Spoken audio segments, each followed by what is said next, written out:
सदन को एक समाचार देना चाहता हूं और सदन से ये चाहता हूं कि इसकी कड़ी शब्दों के अंदर निंदा की जाए। अध्यक्ष महोदय, मेरा भाषण शुरू करने से पहले मैं इस सदन को इन्फॉर्म करना चाहता हूं कि मेरे पार्टी के अध्यक्ष member of parliament barrister Asaduddin Owaisi साहब के ऊपर जानलेवा हमला कुछ देर पहले हुआ है। उनके ऊपर मीरठ से जब वो प्रचार करके वापस आ रहे थे तो दो बंदूकधारियों ने उनकी गाड़ी के ऊपर हमला किया, गोलियां चलाई, लेकिन उनकी जान बच गई। वो आए हैं वापस। मैं सरकार से यह अनुरोध करूंगा कि हमारे वैचारिक मतभेद हो सकते हैं, हमारे राजनीतिक मतभेद हो सकते हैं, लेकिन इस तरह की हरकतें होना, 2 महीने पहले उनके घर के ऊपर हमला हुआ जो पुलिस स्टेशन के सामने है और आज उनकी जान लेने की कोशिश की गई है। मैं चाहूंगा कि इस सदन के अंदर जितने भी हम राजनीतिक पार्टी के लोग हैं, ये मेरा या तेरा या तुम्हारा हमारा मामला नहीं है, हम सबसे जुड़ा हुआ मामला है। इसीलिए जो भी दोषी है उनके ऊपर सख्त से सख्त कार्रवाई होनी चाहिए, ये मैं सूचना देना चाह रहा था। सदन को एक समाचार देना चाहता हूं और सदन से ये चाहता हूं कि इसकी कड़ी शब्दों के अंदर निंदा की जाए। अध्यक्ष महोदय, मेरा भाषण शुरू करने से पहले मैं इस सदन को इन्फॉर्म करना चाहता हूं कि मेरे पार्टी के अध्यक्ष member of parliament barrister Asaduddin Owaisi साहब के ऊपर जानलेवा हमला कुछ देर पहले हुआ है। उनके ऊपर मीरठ से जब वो प्रचार करके वापस आ रहे थे तो दो बंदूकधारियों ने उनकी गाड़ी के ऊपर हमला किया, गोलियां चलाई, लेकिन उनकी जान बच गई। वो आए हैं वापस।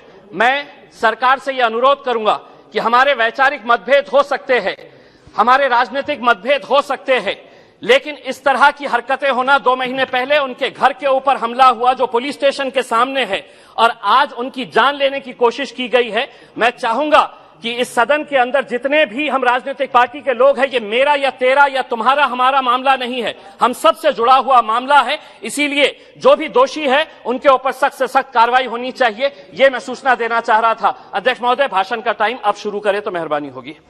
अध्यक्ष महोदय, महामहिम राष्ट्रपति जी का भाषण सुनने के बाद ऐसा लग रहा था कि इस देश के अंदर सब कुछ बहुत कुशल मंगल है, सब कुछ बहुत अच्छा चल रहा है। सपनों का देश कैसा होगा, ये राष्ट्रपति जी के भाषण को सुनकर ऐसा लग रहा था, लेकिन हकीकत क्या है, मैं अध्यक्ष जी मैं आपको बताना चाहता हूं और शुरुआत करता हूं उन गरीबों से जिनके आंखों के अंदर आपने 6 साल पहले एक सपना दिखाया था। 2015 के अंदर हमने देश भर के अंदर वो होर्डिंग्स देखे थे जिसके ऊपर मोदी जी की तस्वीर थी और ये लिखा हुआ था कि 2022 तक हर बेघर को हम घर देंगे प्रधानमंत्री आवास योजना के तहत। मैं देश के आंकड़ों के बारे में नहीं कहता हूं, लेकिन मेरे अपने जिले के मैं आंकड़े बताता हूं जो आपको चौंका देंगे। 80,000 लोगों ने आवेदन किया, गरीब लोग जिनको ये उम्मीद थी कि हमको एक घर मिलेगा क्योंकि मोदी जी कह रहे हैं। 52,000 लोग एलिजिबल हुए, 52,000 लोग क्वालिफाई हुए हैं। और मैं आपको बताऊं कि जनवरी 2022, 8 दिन पहले तक का आंकड़ा, 22,000 लोग एलिजिबल हुए और उसमें से दिए कितने गए घर? 355 लोगों को घर दिए गए हैं। मैं औरंगाबाद जिले की बात कर रहा हूं। क्या वजह है कि आप इतने बड़े बड़े आंकड़े दिखा रहे हैं? आप ये कह रहे हैं करोड़ों के अंदर। मैं पूरे दस्तावेज के साथ आपको बताया हूं कि 7 सालों से आपने उन गरीबों को सपना दिखाया कि मुझे घर मिलने वाला है। 52,000 लोग इस इंतजार में है कि मोदी जी अब घर देंगे और 355 लोगों को घर दिया गया है। अध्यक्ष महोदय, हम बहुत सारे सांसदों ने किसानों के बारे में बात कही है। बहुत सारे भारतीय जनता पार्टी के जो महाराष्ट्र से आने वाले सांसद हैं, उन्होंने किसानों के बारे में बात की और बताया कि सरकार किसानों के ताल्लुक से क्या अच्छे कदम उठा रही है। मैं उस सरकार से पूछना चाहता हूं कि मेरे अकेले महाराष्ट्र राज्य के अंदर जनवरी 2021 से लेकर नवंबर 2021 तक 11 महीनों के अंदर 2498 किसानों ने आत्महत्या की है। क्या वजह है इन किसानों की? अगर आप इतना उनके बारे में कह रहे हैं कि हम किसानों के लिए ये किए हैं, तो ये 2,500 किसान क्यों आत्महत्या कर रहा है? अध्यक्ष महोदय, ये small micro financing companies, private companies, banks loan नहीं दे रही, किसान उन प्राइवेट कंपनीज के पास जा रहा है जिसका इंटरेस्ट रेट इतना ज्यादा हो जाता है, किसान की फसल बर्बाद हो जाती है, पैसा नहीं, और जब वो वसूल करने के लिए किसान के पास जाता है तब उसको ये पता चलता है कि मेरे पास तो कुछ नहीं, तो वो आत्महत्या कर लेता है। आज देश भर के अंदर डुप्लीकेट फर्टिलाइजर्स, पेस्टिसाइड्स का एक धड़ल्ले से कारोबार चल रहा है, उसके ऊपर रोक लगाने की जरूरत है। सुनिए आप, मैं हकीकत बता रहा हूं, आपको आईना दिखा रहा हूं। अध्यक्ष महोदय, कड़वा सच सुनने की आदत डालिए। हकीकत का आईना दिखा रहा हूं और आंकड़ों के साथ दिखा रहा हूं मैं। बेरोजगारी के बारे में आपने कहा कि 60 लाख लोगों को आप रोजगार देंगे। अध्यक्ष महोदय, जो इस देश की centre for monitoring Indian economy है, उसने कहा है कि इस देश के अंदर अभी दिसंबर का आंकड़ा उसने बताया है कि 53 मिलियन लोग बेरोजगार है। यहां पर आप 60 लाख कहां से देंगे? आप लोग 60 लाख बताइएगा किस कंपनी के अंदर देने वाले? अध्यक्ष महोदय, 2 मिनट का वक्त तो आपको देना। अध्यक्ष महोदय, आज मैं अगर भारतीय जनता पार्टी के बारे में कहा तो महाराष्ट्र की महाविकास अघाड़ी की भी पोल खोलने वाला हूं। हमारी संस्कृति को किस तरह से बर्बाद किया जा रहा है। छोटी छोटी किरानों की दुकान के ऊपर अब वाइन बेचा जाने वाला है। शिवसेना के एक नेता कहते हैं कि नहीं, वाइन के अंदर नशा नहीं है, तो राष्ट्रवादी कांग्रेस के एनसीपी के एक वरिष्ठ नेता कहते हैं कि बाहर के देशों के अंदर लोग पानी नहीं पीते, वाइन पीते हैं।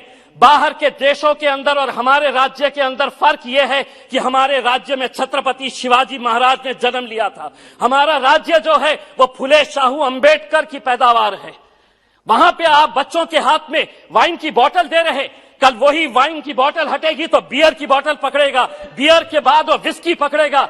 चंद पैसे कमाने के लिए अगर महाराष्ट्र सरकार ये कर रही है तो राष्ट्रपति और केंद्र सरकार ने उन्हें बताना चाहिए कि आप ये संस्कृति को इस तरह से। अध्यक्ष महोदय, एक मिनट के लिए।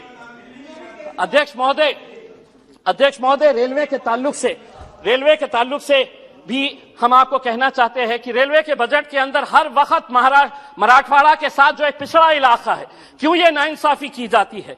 हर वक्त अधिकारी ये कहते हैं कि नहीं, इस क्षेत्र के अंदर आरओआर क्या मिलेगा, रेट ऑफ रिटर्न क्या मिलेगा। अगर इसी तरह पिछड़े इलाकों को देखने का नजरिया अधिकारियों का रहेगा तो रेलवे तो आगे निकल जा रही, हम बहुत पीछे रह जा रहे हैं। 70 सालों से हम इंतजार कर रहे हैं। बहुत धन्यवाद। आखिरी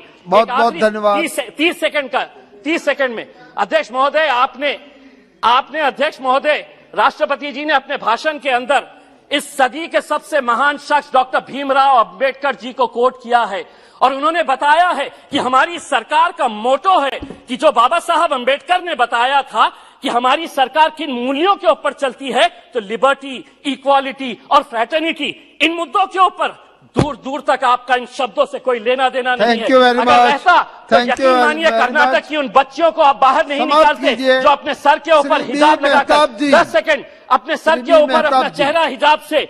मैं ये पूछना चाहूंगा, हमारी ये जो राजस्थान की बहनें बैठती है वो भी उनके सर को ढकती है, इसका मतलब ये नहीं है कि वो कोई जुर्म कर रही है। मेरे हिसाब से हम सरकार से यही अनुरोध करेंगे, इस देश की फ्रेटर्निटी, इक्वालिटी, ब्रदरहुड और भाईचारे को जिंदा रखिए साहब। धन्यवाद।